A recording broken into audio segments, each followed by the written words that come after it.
Hello everybody, welcome to Wild Boy Movies, the place to talk movies, and we got ourselves 2 new episodes for Hazbin Hotel Season 2, and things are starting to get real, and next week's episodes are going to be crazy. So what I'm going to be doing in this video is going ahead and breaking down these 2 new episodes that we got, as well as how it could affect the final 2 episodes for Season 2.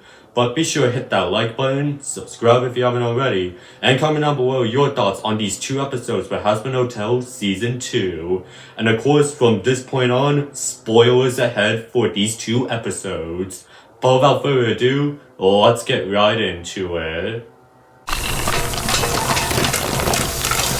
Alright, so episode 5 starts off with the V's going ahead and recruiting some overlords for his uprising. The only ones he don't manage to recruit are Zestial and Camilla Carmine. And all of this is for Vox's resist presentation that we did see throughout the trailers. But before we get to that, we do cut back to Charlie trying to bring down Emily to talk to Vox and all of Pentagram City about redemption being possible. And of course, she does arrive, but with some backup with Sarah, Lute, and Abel, all with gift baskets to essentially apologize for all the exterminations that has happened, and that was essentially Emily's idea. And this is where I want to go ahead and talk about something that I should have talked about last breakdown, is that essentially Charlie is just doing a lot of things, trying to prove that this hotel works, and all of that is just leading to hurting the reputation of the hotel, and fans of the show were complaining about that for Charlie's characterization, but by the end of this episode, Charlie does deal with the consequences of having dealt with all of this in relations to her relationship with her girlfriend. But nonetheless, Charlie and the people from heaven do go to this uprising meeting, not before Lucifer showed up to basically try to stop Vox from doing this, who we saw earlier in this episode, Vaggie trying to ask Lucifer to do this for her, where we do get to see a duck bill for the Great Quacksby, which is a great play on the Great Gatsby, and a pile of money being a bribe from Mammon, one of the 7 sins that we got to see in the spin-off series Age of a Boss, hinting more and more that we will eventually be getting a crossover with those 2 series. But Lucifer tries to punch out Vox, but he ultimately doesn't, and that leads to a confrontation between Vox and Lucifer. And all of this is part of the musical number for Vox Populi. Nonetheless, Emily and those that came from heaven try to make this apology work, and Vox is just not accepting it, all because of his own personal plans and agenda, where it does lead to some back and forth between the angels and Vox, before ultimately Sarah just has enough of it and just transforms into this giant bird form, which just looks so awesome, and says that the uprising that Vox has planned is reason why she allows the exterminations to happen in the first place, which is enough for Vox to convince everyone outside of V Tower to finally decide to go ahead with this uprising, and Vox saying that we will be paying you guys a visit, and instead of baskets, we'll be bringing decimation to heaven, which now puts heaven in complete danger to where they may fight back, so they decide to leave, where Penchus does find out about all that happened, as heaven is now involved in this war that Vox has declared. And side note, I'm just loving these shots of Vox in the sky in this massive, awesome looking angel wing form with his pet shark surrounding him. But Charlie does find out that Lucifer was at this resisting to try to stop Vox, which leads to Charlie having a confrontation with her dad, where her dad revealed that Vaggie asked her to do this, which leads them to have a fight, which is something that carries over into the next episode. And this was a big, bold choice for them to do, but I actually think that they did it very well because, yeah, people were complaining about how Troy was acting in the previous 2 episodes and the way she acted in this episode as well. But I think they did it very well because Vaggie was telling Charlie not to do all of this and not to do everything that she did in those previous episodes, and Charlie didn't listen, and this is essentially Charlie dealing with those consequences of her actions. But we all know that this breakup would not last long. In fact, they seemingly get back together in the next episode.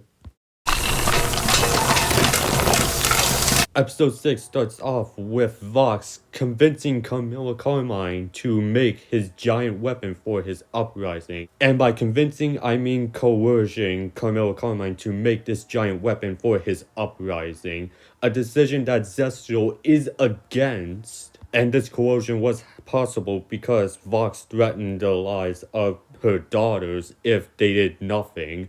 And it does lead us back to the hotel with Charlie and Vaggie still in their argument, which is enough for us to go, you know what? I'm done with this hotel. Ours is not even here. And he essentially quits and heads off to this casino area, presumably where he did a lot of his gambling, where he comes across with none other than Angel Dust in drag performing at this casino. Now, I seriously initially thought that this was Molly. Somehow she got down to pentagram study, but no, it's just Angel Dust in drag, and he is nailing that drag attire that he's wearing in like this essential musical sequence that he has. And I mean, he's already rocked that Pride outfit from those Pride U2's plushies. So why not? Let's see him in this particular outfit. And maybe we'll see more of him in drag later on. But it does lead us into a great scene involving Husk and Angel Dust having a conversation at this casino bar. And I know they're just teasing us Husker Dust shippers right now because they are throwing so much scenes of Angel and Husk together where it's almost like that they know of the ship online and that people are shipping these two characters together and they're just playing with those people. Like, there are a lot of people out there in the Hazbin community that believe that this ship is canon. And I definitely do agree. And it's all because of that Loser Baby musical number during season 1, episode 4.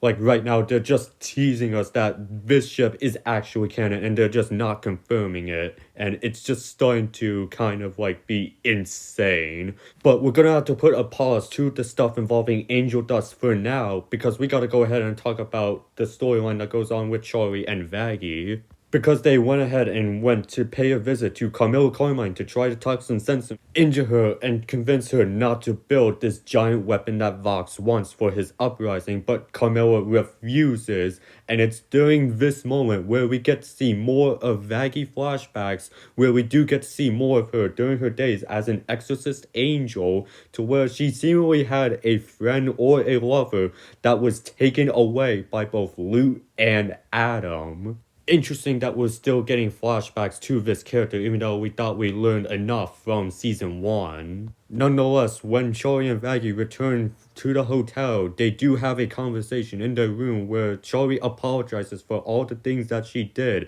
and it leads into the Chaggy Sexy song that we were promised that we would get, and for obvious reasons, I cannot show that much of that part in this video, but that song is pretty good. Like, I know I haven't been talking about the musical numbers at all, or not that much, during these breakdowns. It's because I'm really saving my thoughts on those songs, but when I make my spoiler-free review, once the final 2 episodes release, like, we are getting awesome and awesome songs each week for this series. I think my favorite song for this week of Hazbin has to be Vox Day. But Easy is a close second for my ranking of this week's new songs for Hazbin. But enough with that, let's go ahead and talk about that ending to episode 6, which, guys, we need to stop the Angel Dust abuse. Like, just stop. I mean, in fact, whenever I have my plushies stored, whether that be in the closet or the shelf, I am keeping the Vox plush away from Angel at all costs. All because of that ending to episode 6. And to ensure that Vox stays away from Angel, I got Angel a little bodyguard, that being Crypto the Super Dog. So what essentially goes down is that Angel is called upon to do a shoot for Valentino, only for Vox to be at this hotel room where he starts attacking Angel, where it's ultimately revealed that Vox has been hypnotizing Angel to feed him information behind the scenes, like how the angels arriving to the hotel and all of these other stuff.